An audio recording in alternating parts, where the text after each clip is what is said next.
7 miliar dan rumah mewah tak redam konflik, Vina tetap gugat cerai Sena.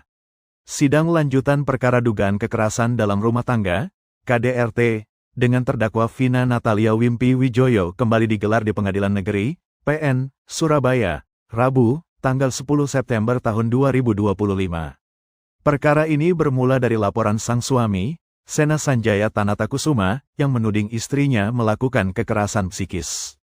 Dalam dakwaan Jaksa Penuntut Umum, JPU, Mosleh dari Kejaksaan Negeri Surabaya, Vina dijerat pasal 45 ayat 1, atau pasal 45 ayat 2, Undang-Undang Nomor 23 Tahun 2004 tentang Penghapusan Kekerasan dalam Rumah Tangga, UU PKDRT.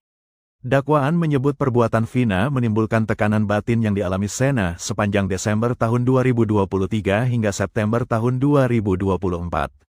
Fakta menarik muncul, meski keduanya telah menandatangani akta perdamaian di Polrestabes Surabaya, di mana Sena memberi kompensasi berupa uang tunai 2 miliar rupiah, tambahan 75 juta rupiah, serta sebuah rumah senilai 5 miliar rupiah, Vina tetap mengajukan gugatan cerai ke pengadilan. Artinya, konflik rumah tangga pasangan ini masih berlanjut meski ada kesepakatan damai dan pemberian harta bernilai lebih dari 7 miliar rupiah. Di persidangan, kuasa hukum Vina menyoroti 3 poin utama dalam eksepsi.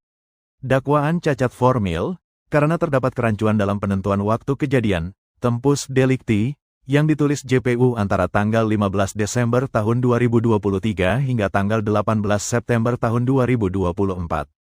Dakwaan kabur, sebab uraian perbuatan terdakwa dinilai tidak jelas dikaitkan dengan unsur pasal. Daluarsa penuntutan, dengan alasan JPU tidak cermat menyusun dakwaan.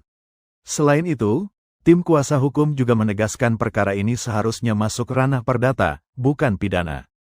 Menurut mereka, langkah hukum yang tepat atas konflik rumah tangga ini adalah gugatan wan prestasi, bukan tuntutan pidana KDRT, mengingat adanya akta perdamaian dan pemberian kompensasi dari Sena.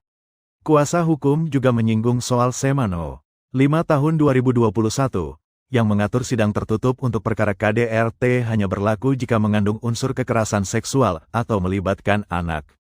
Dalam kasus ini, korban maupun pelaku bukan anak, dan tidak ada unsur kekerasan seksual. Sehingga tidak ada alasan hukum untuk menutup sidang, tegas salah satu pengacara Vina usai sidang.